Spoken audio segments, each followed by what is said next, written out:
Hey, I'm Joey Atlas, exercise physiologist and personal trainer. I'm here to show you that strength lies not only in your muscles, but also in your mind. Exercise was almost natural for me. I've always watched my dad, since I was a young kid, maybe 3, 4, 5 years old, exercising.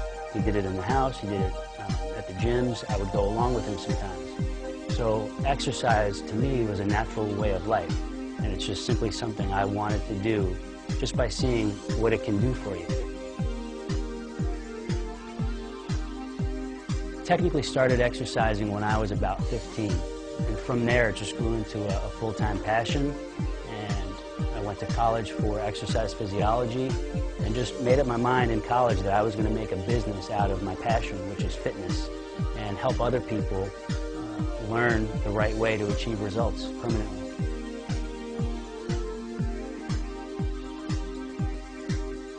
People would say it's a minimalist theory in terms of I like to move away from all the machines and the gadgets and gizmos and the weights and all these high-intensity routines that are somewhat unrealistic, if not anything else. Most people are not bodybuilders.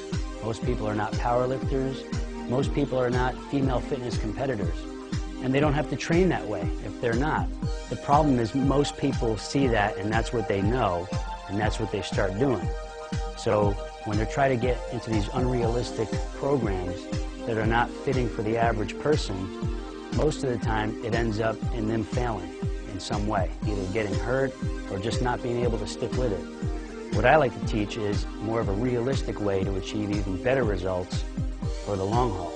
And that's by taking away all the equipment and starting with your own body and some simple things such as gravity and taking advantage of that to create a program that you can at least build a foundation on and also make good enough results to maintain for a long time.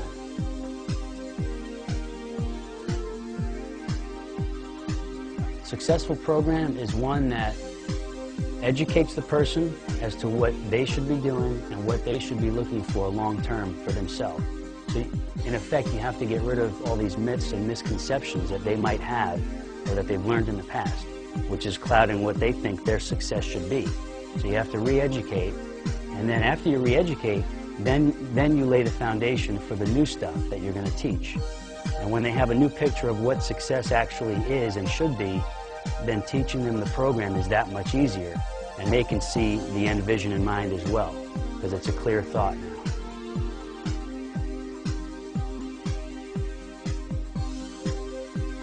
The best part about it is that you learn a lot about yourself while you're learning about other people and helping them move forward in their life. By constantly learning about you and other people, you can then help other people even better. Even as trainers, good trainers act as their own trainer, and that's what you want to teach your clients. You want to have them act as their own personal trainer so that eventually they don't really need you, but they've learned how to become their own trainer and take care of themselves.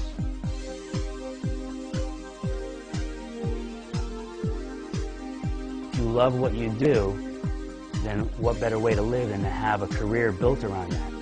That's really my favorite part, is that I'm able to earn a living doing what I love doing. So none of this stuff is work for me. I just love doing it, and that's the best part about being a trainer. But just as well, other people can say that about other professions. But that's the way I see it, and that's the way I feel it.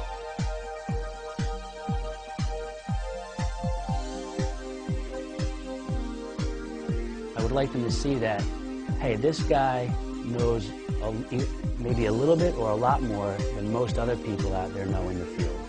And this guy has a different approach. And this guy really knows where I'm coming from and isn't going to give me some program that he has all these other people doing, a cookie-cutter approach. This guy really understands me, where I'm coming from, and where I'm trying to go. And he has enough knowledge to help me get there. That's what I want people to feel and know.